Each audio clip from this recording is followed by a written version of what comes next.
Good day. Welcome to another edition of Spotlight on Mahopac Schools. I'm Eric Gross, your host, along with Superintendent of Schools Anthony DiCarlo. And Anthony, it's budget time in Mahopac. Yeah, believe it or not, this is my fifth budget. Fifth budget already. Fifth budget, yeah. May 17th, the big day. Yeah, May 17th, it's coming up. It's a week from this coming Tuesday. And one of the big things that we've really spoken about for the entire year is parents getting out to vote. Our numbers keep dwindling year in and year out, meaning that people aren't coming out and voicing their opinion, pro or con. I mean, yes or no. And the comptroller's office, the Napoli's office, Right. sent us over the fall, a heads up that your numbers keep going down. Although your budgets are passing, they're passing by fewer and fewer because people aren't getting out to vote. Why is that? You know what? Listen, I think here's what's going on. About a week and a half ago, I had a meeting with the Putnam Northern Westchester superintendents. We have our monthly meeting Right. up in Yorktown at Putnam Northern Westchester BOCES. And we all had, budget presentations, budget workshops. Nobody shows up. So what happens is, people take it for granted. Things are going well. And they're like, you know what? Everything's okay. It's status quo. Let's just keep doing what we're doing. And okay, budget's going to pass, and therefore don't get out. I mean, I have the numbers from last year, Eric. Out of all the voters that came out, 70% of those who voted last year were 56 years of age or above. 70%. We are not getting the younger parent, especially elementary parent, out to vote. And you figure it's the future of their children. But I think what happens is in the society that we live in now, things are going fine. Everybody's okay with it, but not realizing that there's a budget vote, and that this budget vote's important each year because you want to continue, as it has up there, to balance a budget that maintains our current instructional and extracurricular programs.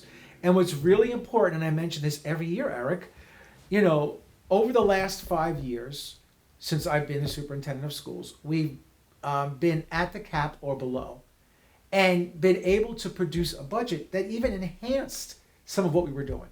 When I first got here, we started putting programs back that were still not in place because of the last contingency budget. Okay, we brought back modified sports. We finally put in foreign language full program at the middle school. We added a 9-period day so kids get a more choice of electives. We've done so many different things. Mahopac, looking at a Strive program, Mahopac Success at the elementary school. We've done so many different things.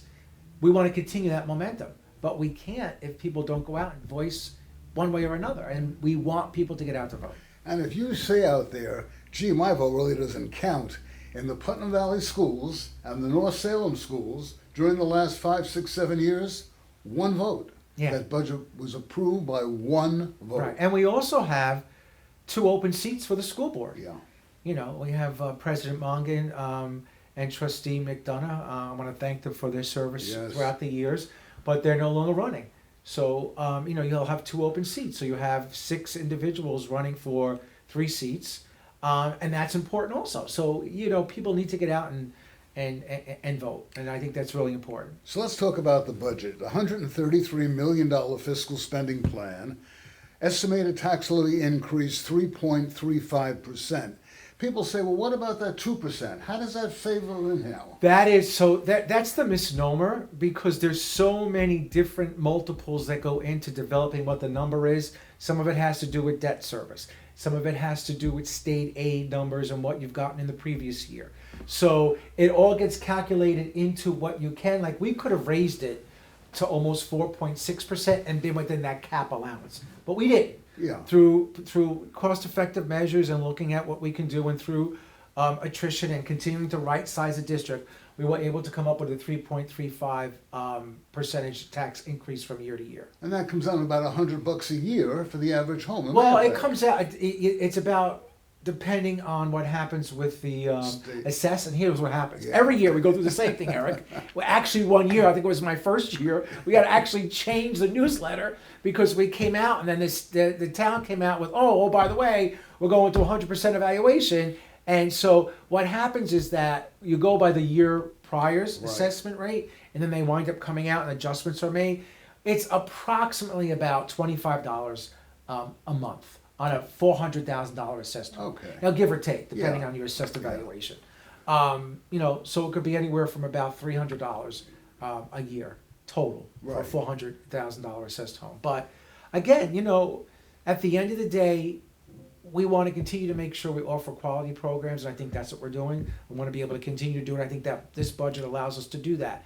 One of the things that we always hear is about how do you right size? Mm-hmm. Meaning, Mayapack doesn't have graduating classes of 450 kids like they had 10, 12, 13 Right. years ago. However, the mandates that we have, which we didn't have back then, we have been right sizing, meaning that we've had, when I first got here, we had some right sizing in the elementaries. We got rid of a middle school team a number of years ago. So as that bubble of a little bit of a decline is going through, we've made those adjustments along the way. So give our viewers some of the highlights of the budget for the 22-23 school year. So one of the things that we're looking to do, which we think is really important, is finally having in all of our elementary schools an assistant principal. For many, many years, Eric, we've had an assistant principal full-time at Austin, but then split between Lakeview and Fulmer. So we're looking to put a full-time individual in each one of those buildings, which in 2022 was so vitally important. We continue to enhance our engineering and computer science program Mm-hmm. at both the middle school and high school with Project Lead the Way. We're doing enhancement. We have our STEM lab, Yep. and we have more and more kids who are looking to go into those professions. As you know, engineering, Oh. they can use engineers all over the place in our country. So that continues to be enhanced. So we are really looking at continuing to do some of the great work we've done in the past and continuing to enhance our programs in the future. That's really, really important because our kids, and I don't have the statistics yet. I'm sure come June when we do our other end of the year Right. with the senior class and the schools that the seniors are being accepted to, and we're actually tracking how many millions of dollars in scholarship money our kids Yeah. are doing, and that's a tribute to I think comprehensive high school and what we do. We hear about this all the time also, and that's the trades, right? So we know kids have different likes. Some kids are very, very strong academically, some kids are gifted with their hands, and we want to continue to offer the trades and programs through Putnam Northern Westchester BOCES that we do through their VOTEC program. So this allows us to continue to do the work that we've been doing. We have 97%, which is an all-time high, of our high school seniors who are graduating. Yeah. And they're graduating because they are graduating on time. They have electives and things that they'd like after they finish their core requirements to be able to take. We have kids that leave Mayapack High School with almost a year and a half or 2 years worth of credit going to SUNY schools. That's a substantial amount of money. savings Oh, sure. for families, and we Yeah. want to continue to be able to do that. And and I know, we saw during COVID, people really doing a lot of homework and wanting to move up from the city and from other places, down in the boroughs and in some cases from Long Island. And, we've had a big uptick in people wanting to come into Mayapack schools, for our programs, our academic programs, our extracurricular programs, our choral programs, our band, our orchestra. Then you add special ed to it. And listen, the prices of our homes have gone up, and a lot of that is a tribute to the school system, because when people come up, they are shopping schools. The young families shop schools, and we want to continue that momentum. As we said a couple of shows back, in the New York Times in the Sunday edition, in the real estate section, in the Mayapack School District. Yeah. That says something. Yeah, it does, and I think it's a real tribute to the public, and I want to thank the public for their support of the budgets. I think that's a really important piece, the support of the bond. And you got to remember too, we just finished the first phase. We have 2 more phases left. Yeah. Again, some of that has been, slowed down because of the supply chain and because of COVID and other things. But this summer we're going to be doing phase 2. That's the work at Fulmer Road. That's the work at Austin Road. And that's the whole front entranceway at the middle school. And then next summer will be Lakeview, and will be the interior of the middle school. So, I want to thank the public for their support. These things were needed. You've seen, and actually I'm hosting next Wednesday, May 11th, an open house for people to come from 5 to 6, one tour, and then from 6:30 to 7:30 to see the things that are being done at the high school. So I think it's bringing everything together, and continue to do the work that we've done. Because at the end of the day, schools are all about the youth and the children in which we serve, the community of Mahopac. And I think the budget is prudent. I think it's sound. The Board of Education, I think, has done its due diligence in looking at it. And then again, it's always up to the elector as to what they want to do. There's so much talk these days about the stimulus funds, stimulus money on the county level, the school level. How does that take part in the budget? Yeah, so a lot of our PPE and things that we had to go out and buy and for kids, for staff, many of the monies came out for that. Okay. Our COVID academies and what we did for kids who were out on COVID with our tutoring, right? Money was spent for that. We had to go out and sometimes we got hardware and we got, desk shields and things. Money was spent for that. And then in some cases, staffing. Like last year, we added some additional support staff after the budget because we got some of those monies post the budget. And then we took some of those monies for staffing and for others that came out of that CRISA and APPR money. So, it's every little bit helps. Yeah, and we still have some left because we want to be cautious about what may happen. Sure. And don't want to, then have no monies available. So we do have some, but that is definitely targeted to continue supporting of kids during next school year, for extra enhancements and extra reading and writing that they may need. And so, we're thankful for it, but it's been used and it will continue to be used.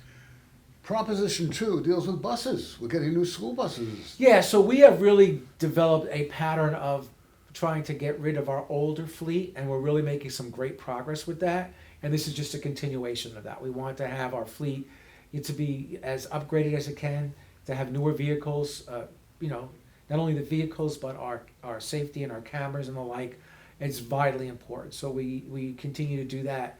And we get almost, I think that's 53% back on that from state aid. So that's a very prudent thing to do from year to year. And that proposition, by the way, calls for the purchase of 6 65-passenger buses, 2 36-passenger buses, a wheelchair bus, cameras, and related equipment as well. Yeah, so it's prudent. I think it's something the district has done for a number of years. We had to stop because of COVID for a year, but we're back on that routine, and hopefully as we go over the next couple of years and get our fleet brought back to where it needs to be, we'll be in really, really good shape. Did the district consider leasing buses at all? One of your neighbors is leasing buses now. No. No, they'll buy the buses, own the They buses. want it to be ours. They want it to Yep. be. We want to be in charge of them. We want to make sure that they're up to what they do. We do a great job with DOT and the like. And for right now, we're happy with the way that our buses run. We're happy with the way that we have a great group of people down at the garage, from the drivers to our supervisor Lenore Volpe to our assistant Steve Troost, and they're so dedicated. Whether it's to our students during the course of the school day, whether it's to our athletes afterwards. And Eric, many of these drivers are residents of the school district, sure. and their hearts are here, and they want to do what's best for our kids and for their families. And I don't really think people understand or realize if a bus has some defect or malfunction, the state DOT comes down, takes the ticket off the bus, and that's the end of the bus. Yes, correct. And so they we've been fortunate because we've done a great job, our maintenance department, keeping a lot of our buses on the road, but they just have a certain life expand. And sold in the wintertime, yeah. So, the cycle works itself out very, very well. Very, very well. Are there any other highlights in that budget that you'd like to talk about? Well, like I said to you, I think that, we continue to add extracurricular programs in our school. As, it's the students, and as they come up with ideas and thoughts of different programs that they'd like, right. That, of course, gets embodied and goes into our budget. I think at the end of the day, we really want to be on cutting edge. And what I mean by cutting edge, I think we have to adapt to what society is looking for. And when we talk about technology, when we talk about, engineering, when we talk about, computer science, when we talk about, as I mentioned to you before, some of the the trades. Those are important. We want kids to have skills and be college and career ready. So we want to continue to offer the kind of comprehensive program that we do. We are expanding our math program. Mm-hmm. We are adopting a math series that's going to be K to 8, so there's uniformity of instruction in our math. We did a great job with our literacy in our readers and writers workshop. So these are the things that we want to continue to do. We have a great science research program, that we do as a part of Mahopac High School.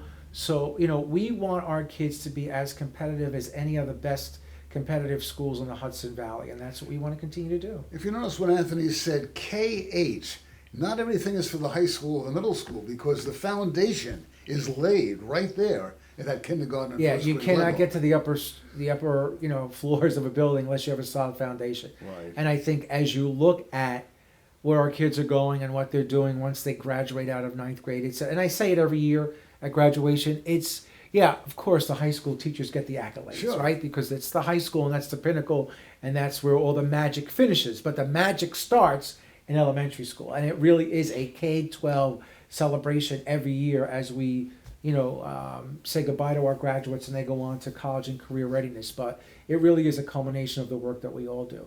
Suffice it to say, though, Eric, we also have to have that conversation if the budget happens to go down. What does Okay. that look like? Now, at the end of the day, the Board of Education always has that opportunity to either go directly to a contingency budget, or they can put the budget up again. If you go to a contingency budget, we're talking about almost, a little bit over $3 million in cuts. Eric, we are a people business. It's staff.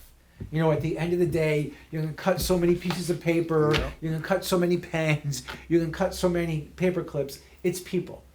And when you're talking about $3 million, it's people across the board. And then you're looking at class sizes going up. You're looking at programs having to go away. So some of the stuff that we just built back over the last 5 years would now have to, again, possibly be cut. I don't think anybody wants to see that happen, but that's the reality of what could happen down the road. And once that happens, the effect is the following years. Oh, it compounds. We have a district next door that's going through the same thing. That's right. It's always then That's compounded. right. And here's the thing that you have to be very careful of, and I want to go back to what you said before. You start to use some of these monies to put it in a gap in your budget. That's not there the following year. No. So you have to make them monies up. And we have been very clear with our Board of Education and to the public. Those monies that we've gotten have been able to do what we need to do in a mannerism that we're not filling large chunks of our budget using that money. Because then it's one-time money. It goes away. Now then you have to make up for what that difference is. So that's why I think this is a very, very sound budget. And then ultimately the public's going to decide on May 17th what that looks like, but that's important. The second piece to it, Yeah. okay, and I know this happened a number of years ago when we went on contingency, there is no pay for play. That cannot happen. Again, it's not allowed to happen. It's illegal. Can't happen. So if there's anybody out there that thinks, we did it before, we don't have to worry about it. No, that's not an option. And that's important to understand because you did it once doesn't mean you can go back and do it again. And I don't think anybody wants to see that. Yeah. And at the end of the day, the public will make a decision on May 17th and we'll move forward from whatever that decision is. But the main thing is we're urging John Q. public to get out and vote. Yeah, at the end of the day, that's important. And listen, Eric, I really do understand we're in very interesting times in this country, right? But what I see is happening is that now everybody wants to take some of that frustration and direct it all towards schools. And, that's something we have to just be very leery of. I wish to tell you I had control over the federal government. I wish to tell you I had control over the state Or the and town. or even town or county. I don't. Yeah. And yet, that's the only budget you can vote on. Yeah. And so I just really hope that people are educated, they understand what really schools are about, what we're trying to do to the best of our ability. Again, at the end of the day, we're here to service the kids. It's all about the kids and decisions that we have to make. And, we have to make sure that we make those decisions in the right manner. And I think that this budget allows us to do that. Okay. May 17th, the big day. Voting 6 a.m. to 9 p.m. at Mahopac High School. Please get out and vote. Thank you. Thank you, Eric. Always a pleasure. Superintendent of Schools Anthony DiCarlo.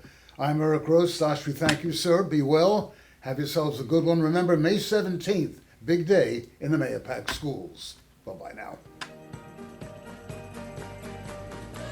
For more information, please visit our website, www.mahopac.org. More videos can also be found on our YouTube news channel, MCSD.news.